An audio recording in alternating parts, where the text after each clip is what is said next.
It was supposed to be just another Saturday.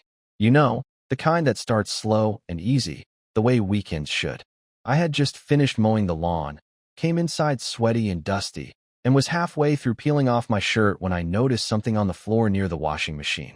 At first, I thought it was a washer token or maybe a coin. I bent down, picked it up, and turned it over in my hand. It was Kate's wedding ring. Her actual wedding ring. The one she never took off, not even in the shower or while cooking. We'd joked about it once, how if she ever took it off, it'd mean she'd stopped being mine. I stared at it for a second longer than I should have, like it was a foreign object. Then I walked upstairs, half expecting to see her maybe doing yoga or folding laundry, and maybe she just dropped it without noticing. But the house was silent. She wasn't home. I stood in our bedroom doorway, holding that tiny ring between my fingers, and suddenly it weighed more than it should have. I walked over to her side of the bed, opened the drawer, and checked the little porcelain dish where she kept old earrings and bobby pins. Nothing. I opened her closet, still full of her clothes. The drawer where she kept her gym clothes was empty. That was odd. Kate was not the gym everyday type. She worked out sometimes, but never on weekends. Something felt wrong, but I couldn't pin it just yet. A few minutes later, I heard the front door open. I didn't say anything at first. I just waited. I heard the familiar rustling of her keys hitting the bowl in the hallway, the distinct clack of her boots, those brown ones she only wore when she wanted to look extra good, and then her soft voice calling out, "Steve." She sounded breathless, maybe a little surprised I was home. I answered, still holding the ring, "In the bedroom." She walked in, and I caught her off guard. She flinched slightly when she saw me, which was already a red flag, and then her eyes dropped to the ring in my hand. Her face didn't go pale or anything dramatic, but she blinked hard like she needed a second to catch up. "Oh," she said, clearing her throat. "I took it off when I went to get my nails done. I didn't want the guy to mess up around the edges." Her smile was forced, tight, the kind of smile you give when you're hoping someone buys the lie before you've even finished telling it. "Nails?" I asked, looking her over. "You got them done in workout leggings?" She looked down at her outfit like she'd forgotten what she was wearing. "Yeah, I just threw something on this morning. I didn't feel like dressing up." I nodded, slowly, not saying anything. I just held out the ring toward her. "Must have slipped off when you came home then. Found it by the washer." She took it carefully, like touching it might burn her skin. "Thanks," she mumbled, slipping it back on her finger too quickly, like that somehow reversed everything. She looked at me, her eyes trying to read mine, to see if I believed her. I didn't, but I smiled. "No problem," I said, then walked past her and into the kitchen, pretending like the whole thing was behind me. But that was the moment everything changed. The next day started normal enough, or at least I tried to keep it that way. Kate was already gone when I woke up, which wasn't out of the ordinary, but something about how quiet the house felt made me get out of bed faster than usual.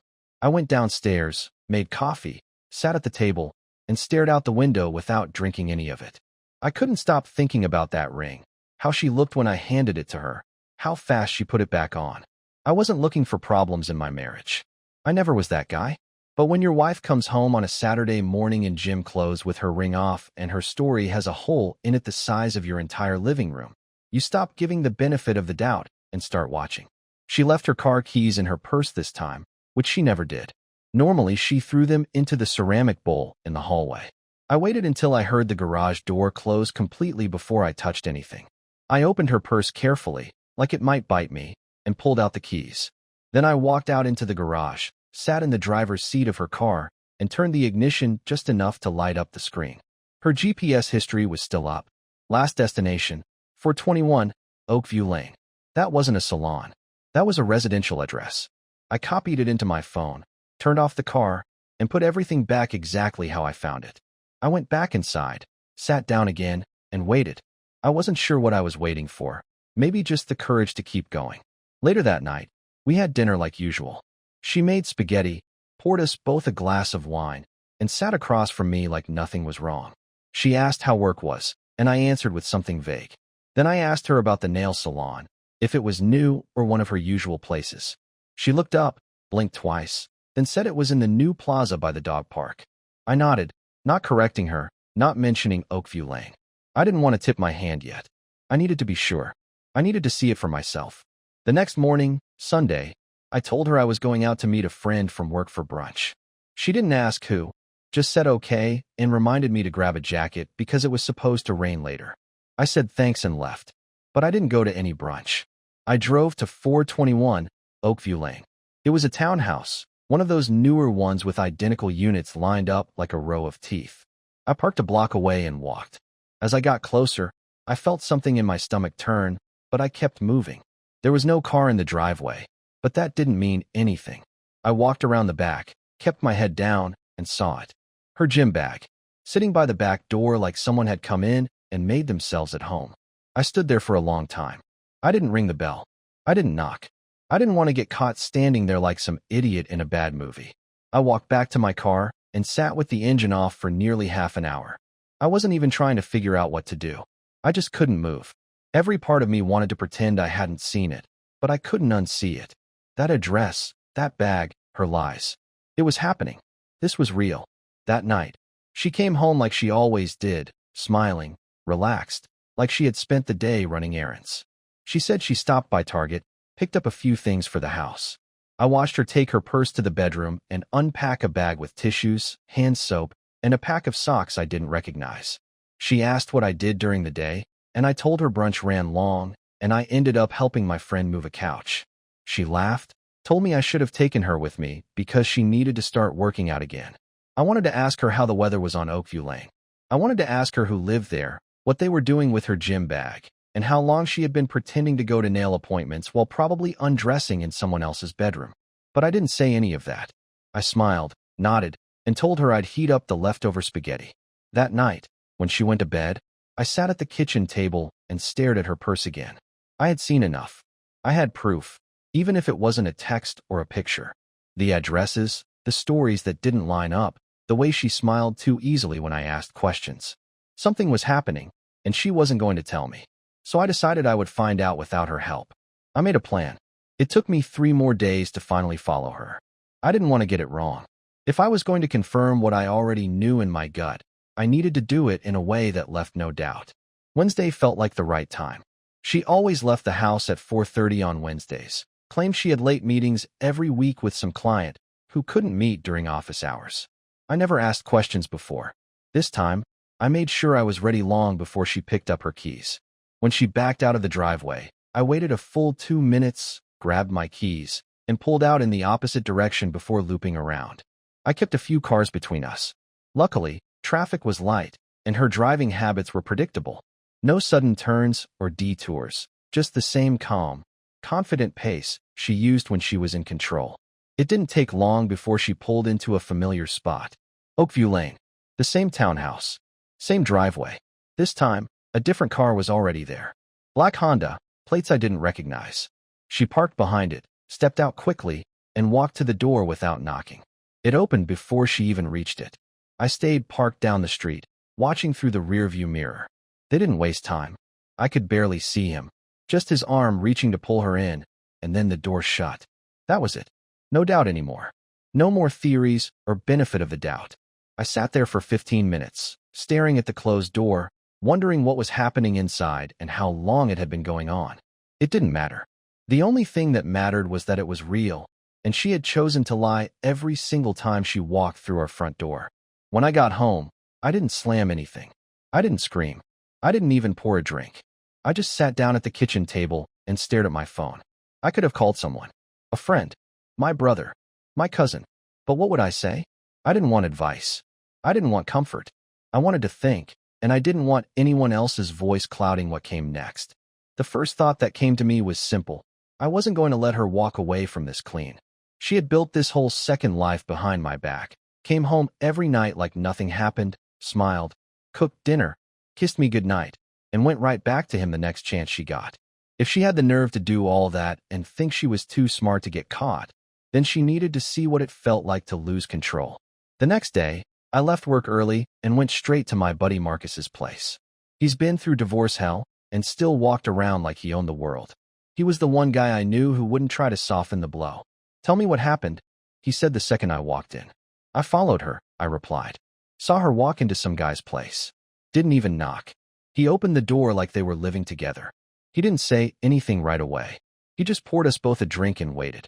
She's been lying for weeks, maybe months. I should have known sooner. But now I need to figure out how to handle this without losing my mind. Marcus leaned forward. Do you want to catch her in the act, or do you want to hit her where it actually hurts? I looked him dead in the eye. Both. He nodded like that was exactly the answer he expected. Then you're going to need to act like nothing's wrong. Play it cool. Make her think she's still in control. Meanwhile, you collect everything.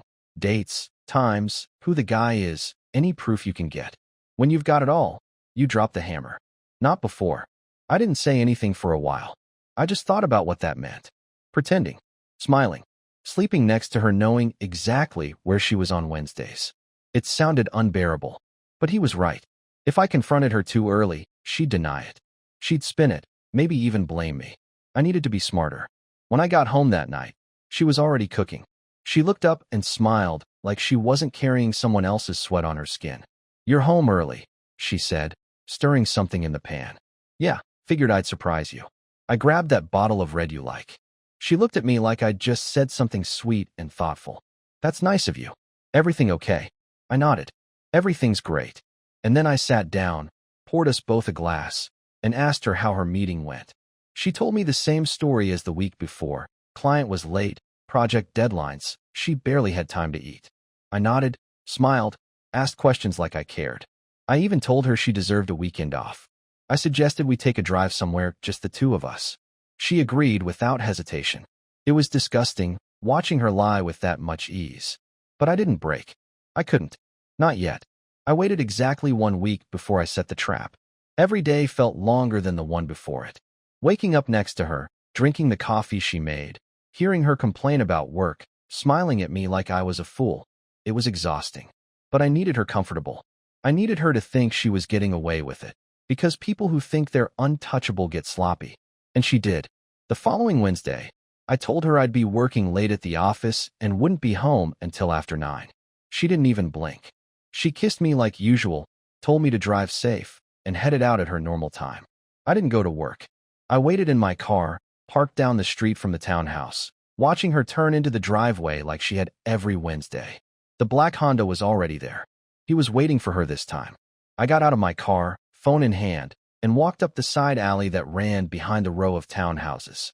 Their unit had a narrow backyard, and the sliding door was slightly open. I could hear them. Her voice. His laugh. I kept walking until I reached the fence, stayed low, and raised my phone over the top, just enough to record the patio and part of the living room through the open door. The couch was right there, and so were they. Laughing, drinking wine, her shoes already off, her head on his shoulder. She wasn't nervous or secretive. She was completely relaxed. I recorded for 5 minutes. Then I turned around and walked back to my car. The next morning, I printed the video and a few still frames from the footage.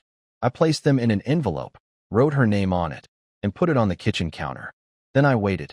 I knew she always came home at 5 on Thursdays. I made sure dinner was already in the oven, wine on the table, like it was just another night. When she walked in, she smiled like she hadn't been caught the day before with another man's hand on her thigh. Smells amazing, she said, setting her bag down and kicking off her shoes. What is it? Chicken and potatoes. It's in the oven, I replied, pointing to the envelope. But before we eat, I left something for you. She looked at it, confused. She picked it up slowly, opened it, and pulled out the contents. At first, she didn't react. Then her eyes moved faster across the pictures. The moment she reached the one where they were holding hands, she looked up at me. What is this? She asked. You tell me. Her lips parted, but nothing came out. I didn't give her time to come up with some half-baked excuse. I walked over to the table, sat down, and waited. She followed, still holding the photos, still unsure of whether to cry or lie. Are you seriously spying on me now? She finally asked, her voice low and shaky. No, I just stopped pretending you were where you said you were. She sat down slowly, set the envelope on the table, and looked at me like she didn't recognize who she was dealing with anymore. I didn't plan for this to happen, she said. I believe that, I answered. You planned to lie instead. It just started with talking. I didn't think it would go this far. Then why didn't you stop? She hesitated, looked down, and stayed quiet. Who is he? I asked. She didn't answer at first. Then she whispered. Someone I met through work. His name's Dean. Does Dean know you're married? She nodded. Does Dean care? She shook her head slowly. He said it was my decision. I leaned back in my chair and stared at her. How long? She didn't look up. About 3 months. That's a lie. I followed you 2 weeks ago. You were already too comfortable for this to be new. Fine, she snapped. 6 months. Do you love him? I don't know. Do you want to be with him? I don't know that either. Do you still want to be with me? She looked me in the eye. I don't know, Steve. I really don't. I took a deep breath, stood up, and walked over to the oven. I turned it off and left the food inside. Then I looked back at her. I'm not asking you to make a choice tonight. I'm just telling you what's going to happen next. She frowned, confused. What do you mean? You're going to pack a bag and go stay somewhere else. A friend's place, your sister's, I don't care. I don't want you here this weekend. So that's it. For now, yes. I need space to think, and you need time to figure out who you are when you're not lying. She stood up like she wanted to argue, but then she saw something in my face that told her it wasn't up for discussion. She nodded, walked upstairs without another word, and didn't come down for an hour. When she did, she had a small suitcase, her purse, and no ring. She didn't say goodbye, just walked out the door and left it open behind her. I didn't waste a single day. The moment she was gone, I started pulling everything together. I wasn't going to sit around sulking while she took her time deciding if she wanted to come back to the life she had already thrown away. There was no indecision on my end. She had crossed a line, and I wasn't going to just stand on the other side and wait for her to wander back like nothing had happened. I spent that Friday night going through our shared files, the accounts we had opened together, the passwords I remembered but had never bothered to check until now. I knew her habits, I knew where she hid things, and I knew how to make her feel the kind of chaos she had dropped into my life without warning. On Saturday morning, I went to the bank and had my name removed from our joint account. I wasn't trying to take her money. I just didn't want her to have access to mine. The account she used for most of her bills was one we opened together back when we first got married, but I had my own savings tucked away in a separate credit union, and that was now where every bit of my income was going. I closed the credit card that was in my name, but that she used for all her online purchases, and I canceled the Amazon subscription that she had been riding for the last 4 years without paying a cent. She would notice by Monday. Let her try to order vitamins or yoga pants with a declined card and wonder what else was about to fall apart. That afternoon, I dropped off a large padded envelope at the mailboxes down the street. It was addressed to her HR department. Inside was a short note, unsigned, with a printed copy of a photo showing her sitting on that man's couch, wine glass in hand, wearing the same clothes she'd left the house an hours earlier. No explanation, just the photo and a list of the dates she had called out of work for personal reasons, which coincidentally matched up with the GPS history I pulled from her car's console. It was petty, sure, but it wasn't about exposing her to strangers. It was about making sure she couldn't carry on like nothing happened. She had made me look like a fool in my own house. The least I could do was make her answer some uncomfortable questions in her office. The following day, I drove to her sister's place. I didn't go inside. I didn't call ahead. I just dropped off a box. Inside were 2 framed pictures, one of us on our wedding day, the other from our last vacation. Along with them, I included a printed timeline of everything I had gathered, every date she left for her late meetings, every screenshot, every detail I had written down while pretending to be the clueless husband. I didn't care what her sister did with it, whether she read it, burned it, or handed it over. What mattered was that the truth didn't stay buried in our house, where she had gotten used to hiding it. On Monday, she texted me for the first time. It was short. I need to come by and grab a few things. I responded just as short. Wednesday, after 6. I'll be out. She didn't reply. By Wednesday, I had packed her belongings into 3 boxes and left them stacked by the front door. No notes, no yelling, no begging, just her things in a locked house. I didn't want to see her. I didn't want her in my kitchen pretending like she still had some right to be there. When I came home later that night, the boxes were gone, and the only thing left was a paper taped to the door. I opened it and read it standing in the driveway. You've made your point. I get it. Can we talk like adults now? I crumpled it and threw it in the trash on my way inside. The next day, she tried calling. I let it ring. Then she left a voicemail. Her voice was calmer than I expected. I know you're angry, and I know I deserve that. But I don't think you understand how hard it was for me. I wasn't trying to hurt you, Steve. I was just confused. Lost. I don't want to lose everything, but I need you to talk to me so we can figure this out. Please call me. I didn't call. I sat in the living room, staring at my phone, then turned it off and went outside. That weekend, I met up with Marcus again. I told him everything I had done, every move I had made since she left. You're not done yet, he said. I don't want to do more, I answered. I'm not trying to ruin her life. You didn't ruin it, he said. She did. You're just making sure she feels the effects. He wasn't wrong, but I was tired. Tired of watching every step, tired of pretending I didn't care, tired of thinking about her at all. It took me almost 2 weeks to agree to see her again. Not because I was scared or confused, but because I needed to be in the right state of mind when I finally did. I didn't want to go into it angry.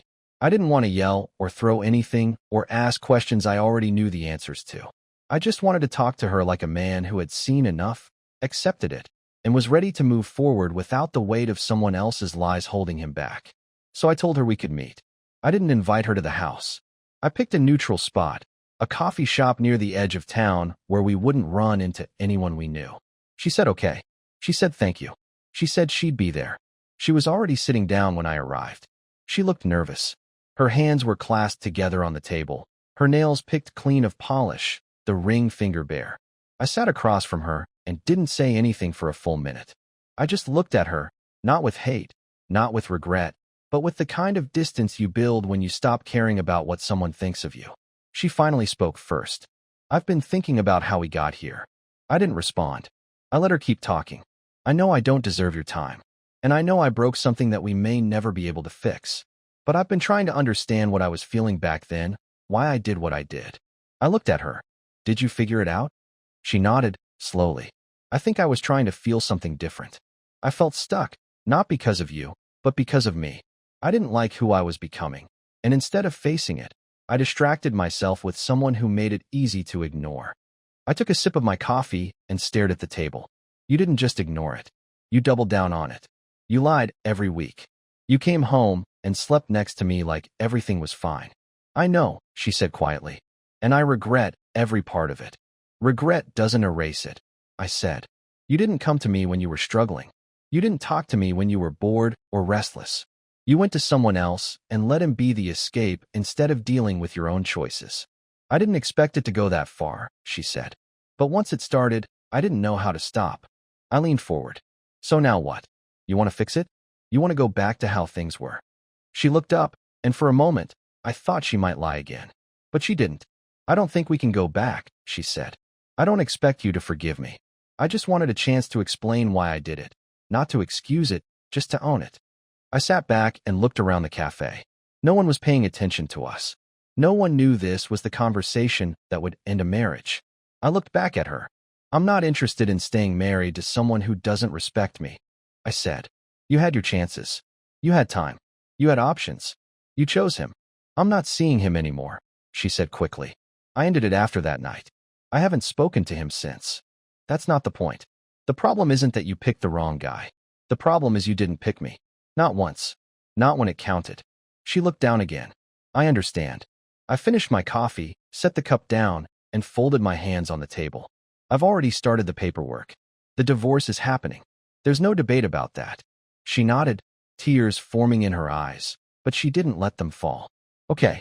I'm not doing this out of anger, I continued. I just don't want to live a lie. I want to move on and start fresh. Alone, if I have to. I'll figure it out. She looked at me, voice cracking a little. Do you hate me? No, I said. I don't hate you. But I don't trust you. And I don't love the version of you that let this happen. I'm sorry, she whispered. I know. We sat there a little longer. She wiped her eyes once, then stood up and asked if I needed anything else from her. I'll send you the rest of the legal details by the end of the week, I said. Just sign and send them back. She nodded, said goodbye, and walked out. That night, I went home and sat on the back porch with a beer in my hand, not feeling victorious, not feeling broken, just quiet. I thought about everything that had happened, and the one thing that stuck with me was how fast things can unravel when someone stops being honest. It doesn't take a huge fight or a dramatic betrayal. Sometimes, it's just a ring on the floor and the wrong story to explain it. I don't know what comes next. Maybe a new place. Maybe some silence. Maybe, eventually, something better. But I know I'm not dragging her with me into whatever that future looks like. I'm going there alone, and for the first time in a while, I'm okay with that.